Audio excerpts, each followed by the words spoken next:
ஒரு பரந்து விரிந்த காட்டுல ஒரு நல்லாருன்ற அழகான ஆறு இருந்தது.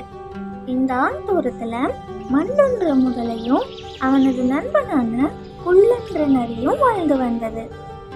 ஒரு நாள் மண்டுவோட மனைவியான மாண்டவி எனக்கு குரங்கோட இதயத்தை சாப்பிடணும்னு சொன்னது. இதை கேட்டதும் மண்டு சோகமா ஆகிடுச்சு. குரங்கு பிடிப்பது கஷ்டம்னு, அது எல்லாம் மரத்துல வாழும்னு சொன்னது. மண்டு ஆற்றங்கரையில கவலையா அமர்ந்திருக்கும் போது அவனோட நண்பனான குள்ளன் வந்து, என்ன நண்பா, ஏன் இப்படி சோகமா இருக்குன்னு கேட்டது. மண்டு நரிக்கிட்ட தன்னோட மனைவி குரங்கோட இதயத்தை சாப்பிட கேட்கிறான்னு கவலையா சொன்னது. அதற்கு குள்ளான் உடனே ஒரு யோசனைய சொன்னது.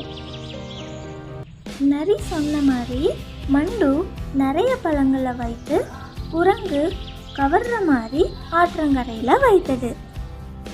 அந்த புத்திசாலித்தனமான குரங்கும் பழங்களை பார்த்து சாப்பிட வந்தது.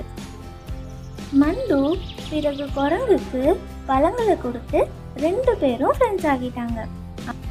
ஆனா மண்டுவோட ஒரே நோக்கம் எப்படியாவது குரங்கோட இதயத்தை தன்னோட மனைவிக்கு பரிசா கொடுக்கணும்னு இருந்தது.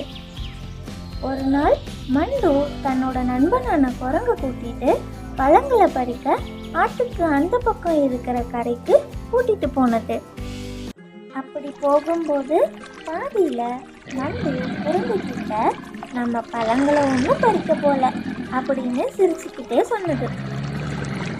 உன்னோட இதயத்தை என்னோட மனைவிக்கு கொடுக்க போறேன், அதுக்காக தான் உன்னை கூட்டிட்டு போறேன்னு சொன்னது. சொன்னதும் குரங்குக்கு தூக்கி வாரி போட்டது. என்ன பண்றதுன்னு தெரியாம முடிச்சது.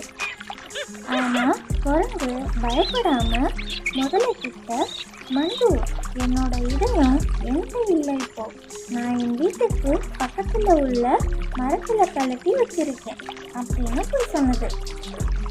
மண்டுவும் குரங்கு சொன்னதை கேட்டு மனைவியோட ஆசையை நிறைவேற்றுவதற்காக கரைப்பக்கம் திரும்பியது. கரைக்கு வந்ததும் வேகமா குரங்கு மரத்துல ஏறி, அட முட்டாள் முதலையே, ஒவ்வொருவரோட இதயம் அவங்களோட உடல்ல தான் இருக்கும்னு சொல்லி பயங்கரமா சிரித்தது.